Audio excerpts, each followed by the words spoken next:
There is something strangely comforting about watching someone else play. The controller clicks softly, a familiar world unfolds on screen, and somewhere behind the gameplay, a human presence stays with you, talking, reacting. Let's play. Videos are not really about games. They are about companionship without obligation, presence without pressure, a shared experience that asks nothing in return. In a world that often feels loud, demanding, and isolating, these videos offer something gentle, the illusion of togetherness wrapped in repetition and routine. This story explores why millions choose to watch instead of play, how digital spectatorship became emotional regulation, and what Let's Play videos quietly reveal about loneliness, control, nostalgia, and the human need to feel accompanied, even in silence. There is a quiet comfort in not being the one holding the controller. No decisions to make, no mistakes that belong to you. Only the steady unfolding of a world, guided by someone else's hands. Watching instead of playing is often misunderstood as passivity, but psychologically it is something more intentional. It is a choice to experience without pressure. When someone watches a Let's Play video, the stakes disappear. There is no performance anxiety, no fear of failure, no cognitive load of strategy, timing, or skill. The mind is allowed to soften. For many, gaming once carried expectations. To be good, to improve, to keep up. Over time, what was once play became effort. Watching restores the original promise of games immersion without responsibility. Observation offers safety. The nervous system can stay relaxed because outcomes no longer threaten identity. Losses do not feel personal. Victories do not demand pride. There is freedom in this distance. Watching also allows a different kind of attention. The viewer notices details the player might miss. The environment, the music, the pacing of a story without the urgency of action. The experience becomes contemplative. This is why Let's Play videos often feel meditative. They replace participation with presence. The viewer becomes a quiet companion rather than a performer, and companionship, even one-sided, regulates the nervous system. There is also relief in delegation. Someone else navigates danger. Someone else makes choices. Someone else absorbs consequences. For minds already overloaded by daily decisions, this matters. The modern brain is fatigued by constant agency. Watching offers rest. It allows the self to say, just for a while, I don't have to do anything. In psychological terms, this is cognitive offloading. The mind borrows another's effort to preserve its own energy.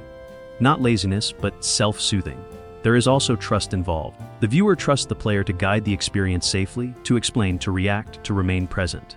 This trust creates calm. Unlike movies or television, Let's Play videos are unscripted, mistakes happen, reactions are genuine. Time unfolds naturally. This unpredictability paradoxically feels safer than perfection. It mirrors real life without demanding participation in it. Watching becomes a form of emotional observation. The viewer watches someone else feel surprise, frustration, excitement. These emotions are processed indirectly, less intense, more manageable. This distance allows emotional regulation without suppression. There is also the comfort of familiarity. Games repeat patterns. Levels follow logic. Rules remain stable. In a world that feels uncertain, this reliability is grounding. Watching does not require commitment. One can leave at any moment. Pause, return later. This control enhances safety. The viewer chooses closeness without entanglement, presence without obligation. This is not disengagement from life, it is recovery from overstimulation. Watching instead of playing creates a space where the self can exist without demand, where curiosity is gentle, where enjoyment does not require effort. It is not about avoiding challenge forever. It is about choosing ease in a world that rarely offers it. And in that ease, something important happens. The mind rests, the body settles, and the simple act of watching becomes a quiet form of care. There is a subtle intimacy in watching someone play. Not the intimacy of touch, conversation, or shared history, but something quieter, something steady, something that lives in the rhythm of presence. Let's Play. Creators speak, react, and narrate. Their voice becomes a companion. Their laughter, sighs, or surprises create the sensation of co-experience, even though the viewer is unseen, unacknowledged, and silent. This is parasocial connection, a one-sided relationship where the mind invests emotionally without obligation. The creator exists fully in their space, the viewer exists fully in theirs. There is no demand to respond, to engage, or to perform. For the nervous system, this is soothing. Interaction without expectation reduces anxiety. Observation without consequence allows the mind to linger, relax, and absorb presence. There is a rhythm to it. The way a player moves through the world, narrates their choices, or reacts spontaneously creates a pattern the mind can anticipate. Even unpredictability, the occasional mistake or surprise, feels safe because it is framed by the steady attention of the creator. Companionship here is optional, not mandatory. It can be paused, rewound, or ended at will. No obligations, no negotiations, no disappointment. The mind interprets this as social proximity without risk. The feeling of connection arises without vulnerability. friendship in miniature form without exposure. For those who crave human presence but fear its demands, this is profoundly comforting. The world becomes co-present, yet manageable. The viewer shares space with another consciousness while remaining entirely protected. Even small emotional cues matter. A sigh of relief, a laugh of delight, a whispered commentary. These become signals of emotional resonance. They offer the mind mirrors of its own response. Shared attention occurs silently, gently, safely. This low-stakes companionship can even feel familiar. The creator becomes a roommate of the mind, a presence that occupies emotional space without claiming it.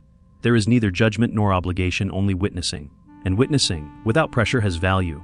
It regulates emotion, softens loneliness, and provides subtle reassurance. The paradox is quiet, but real connection feels satisfying precisely because it is limited. There is enough to feel seen, understood, and accompanied, but never enough to feel vulnerable, exposed, or responsible. This is why videos often become daily rituals. Their consistency reinforces reliability. The viewer knows the rhythm, the voice, the timing. They return not for novelty, but for the comfort of predictable companionship. In this space, the boundary between viewer and creator is simultaneously maintained and bridged. Distance and presence coexist. Observation becomes social experience without the weight of expectation. And in this coexistence, something remarkable happens. The mind experiences care, intimacy, and human presence. It is quiet, gentle, and optional. Yet it is enough to soothe, to regulate, and to heal the subtle ache of disconnection. Watching someone else play is a strange blend of passivity and engagement. The viewer is neither actor nor audience in the traditional sense. They are somewhere in between, alert, curious, but safe. The mind is drawn to this pattern. It recognizes order, causality, and consequence without being required to intervene. It sees the rules of a game unfold and experiences satisfaction when the system behaves as expected. Even surprises feel contained, because the narrative is guided by another's hands. Neuroscience explains part of the appeal. Dopamine is released in response to observation of reward, achievement, and success. The brain experiences anticipation, surprise, and closure vicariously. It enjoys the thrill of accomplishment without the stress of responsibility. This is not escapism, it is cognitive relief. Passive engagement allows the mind to focus selectively. Attention flows to the action, the commentary, and the unfolding story without needing to manage outcomes. The result is mental rest paired with gentle stimulation. There is comfort in predictability. Patterns, rules, and repetition reduce uncertainty, which lowers anxiety. Yet the occasional unexpected event, a sudden defeat, an unplanned reaction, keeps the brain lightly alert. It is engagement without danger, curiosity without obligation. The viewer also experiences mirrored emotion. They laugh at victories, flinch at danger, sigh at setbacks. The nervous system simulates the experience, offering mild arousal and release. It is participation without exposure. It is empathy without risk. Passive engagement is surprisingly adaptive. In a world that demands constant decision-making, multitasking, and emotional labor, the brain craves intervals of observation. Let's Play videos provide these intervals. They offer cognitive recovery while maintaining attention in a structured, enjoyable way. The mind also gains perspective. Watching someone else struggle or succeed creates distance from personal pressures. Challenges become illustrative rather than threatening. Errors and triumphs are observed analytically rather than lived personally. In this way, passive engagement fosters both relaxation and subtle learning. The viewer absorbs strategies, storylines, and social cues. They practice prediction, patience, and reflection, all without acting directly. It is, in essence, a rehearsal space for emotion. The mind experiments with excitement, frustration, delight, and surprise. It does so in a controlled environment, returning the viewer to themselves gently after each episode. This is why Let's Play videos can feel deeply satisfying despite inactivity. They are active experiences for passive participants. They balance stimulation and safety, curiosity and calm, attention and ease. And here lies the paradox that draws millions. The mind is engaged, yet rested. It experiences intensity, yet remains safe. It feels the thrill of life without stepping fully into its uncertainty. Watching becomes more than entertainment. It is practice in presence, observation, and emotional regulation. A space where the mind can feel alive, calm, and accompanied all at once. There is a subtle power in watching without acting. The viewer is present in the world of the game, yet untouchable by its consequences. Every choice, every mistake, every success belongs to someone else. This separation creates a controlled space for emotion to flow safely. Modern life is unpredictable, noisy, and demanding. Decision fatigue accumulates quietly. Emotional regulation is taxed daily by obligations, social navigation, and the endless choices of modern living. Let's Play videos provide a refuge. The rules of the game offer predictability. The world is structured. Logic is consistent. Consequences are clear. The mind experiences mastery vicariously, knowing that safety is guaranteed. This safety matters deeply. The nervous system can remain alert to excitement without triggering threat responses. The viewer experiences joy, surprise, or tension without the accompanying cortisol surge that comes with personal risk. It is emotional exercise without danger. Control is also psychological. The viewer can pause, rewind, or leave entirely. They curate their engagement according to need and energy. No one judges them. No outcomes are permanent. The illusion of agency exists alongside the safety of observation. This controlled experience creates emotional regulation. Stress can be discharged through laughter, excitement, or vicarious frustration. The mind practices anticipation and resolution, learning to manage responses in a gentle, contained environment. Even subtle cues, tone of voice, rhythm of gameplay, pacing of commentary, become regulators. They signal safety, continuity, and predictability. The viewer's body relaxes in response, heart rate stabilizes, breathing softens. The mind aligns with rhythm rather than chaos. Watching also reinforces boundaries. There is intimacy without obligation, engagement without exposure, companionship without compromise. This combination, control, safety, and regulated emotional stimulation, is quietly addictive. It explains why millions return daily to the same channels, the same players, the same games. It is not mere entertainment, it is emotional infrastructure. The mind learns to trust that experience can be intense without being threatening. It learns that pleasure can be observed without depletion. It learns that connection can be simulated without risk. And here lies a deeper psychological truth. The allure of let's play is not only curiosity or nostalgia, it is the human need for safe co-experience. It is the longing to feel emotion alongside another consciousness while remaining untouchable by the consequences.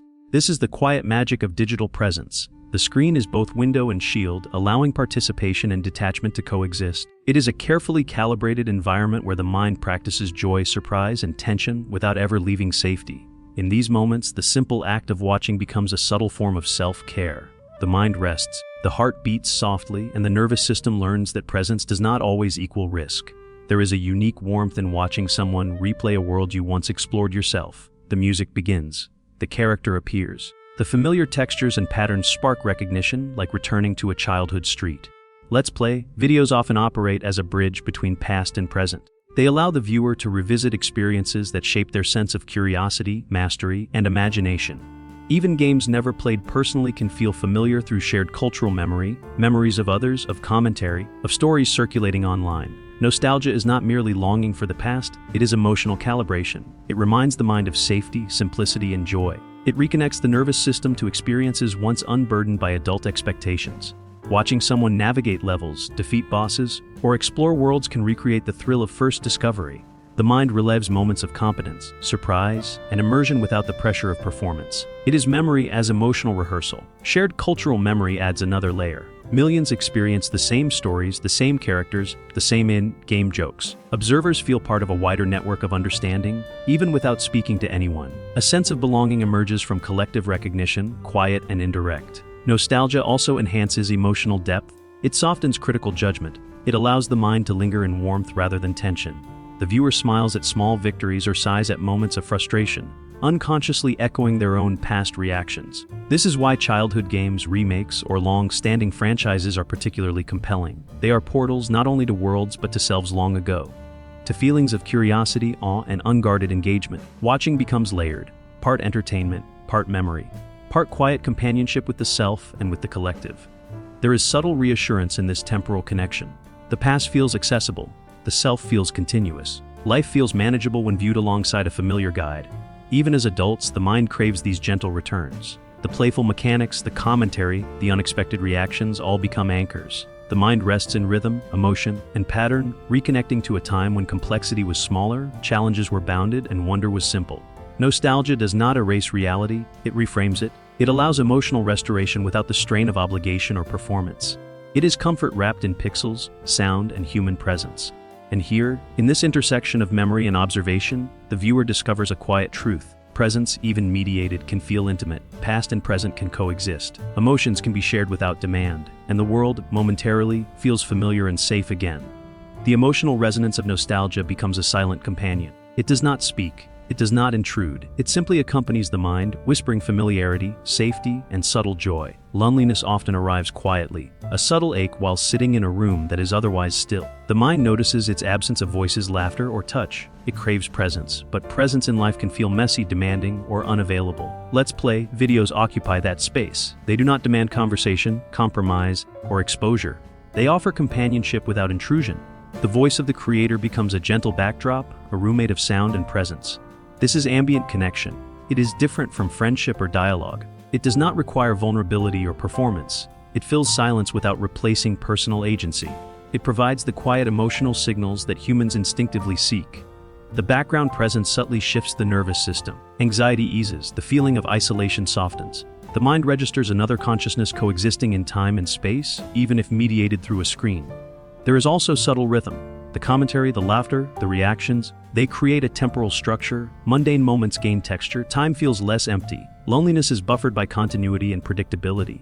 This companionship is optional, low risk, and forgiving. The viewer can pause or leave. They can stop noticing without guilt. Yet while present, the emotional environment is enriched. For people living alone, working from home, or experiencing social isolation, this is particularly important. The human brain responds to signals of attention and social presence, even when they are indirect. Hearing another person think aloud, joke, or react is enough to reduce stress and create a feeling of shared existence. Yet, the effect is subtle. It does not cure loneliness. It does not replace intimacy. It does not demand commitment. It simply softens the edges, allowing the self to rest in the presence of another consciousness. There is also consistency. The ritual of watching a familiar creator at a familiar time creates reliability. In a world that feels unpredictable, this regularity provides reassurance. Loneliness, once sharp, becomes gentle, a quiet companion rather than a pressing ache. In some ways, this mirrors ancient human experiences, stories by the fire, songs shared in community. We have always found solace in vicarious presence. Let's Play videos are a digital echo of that impulse. And in this echo, emotional regulation occurs. The mind learns that presence can be comforting without demand, that attention can be shared without vulnerability, that the world can feel slightly smaller, softer, and more navigable. Loneliness is not banished, it is acknowledged, framed, and eased. The self rests not alone, but in the quiet accompaniment of others. There is something quietly profound about watching someone else play. It is not a replacement for friendship, but it carries a form of companionship that is gentle, reliable, and safe. In the hum of commentary, the rhythm of gameplay, the occasional laughter or sigh, the mind experiences shared attention. Even mediated, presence registers. Even digital, connection calms the nervous system. This form of togetherness does not demand vulnerability. It does not require negotiation, compromise, or emotional labor. It offers intimacy without exposure. It allows one to exist fully in their own space, while still participating in another's world. In some ways, Let's Play videos illuminate the psychology of modern loneliness. Humans crave presence, but not always its complications. We crave connection, but fear its unpredictability. We crave emotional resonance, but desire control over the pace, intensity, and outcome. Digital media now provides what traditional spaces could not: companionship that can be paused, rewound, and curated, safety that is consistent, connection that is optional. The brain responds to attention, even when it is one-sided. The heart relaxes in rhythm with laughter or surprise. The mind softens in anticipation of predictable joy. There is also shared memory. Observers, creators, and communities inhabit the same worlds, narratives, and experiences. Through comment sections, social media, and collective fandom, this virtual togetherness becomes cultural intimacy. It bridges distance, quiets isolation, and transforms observation into belonging.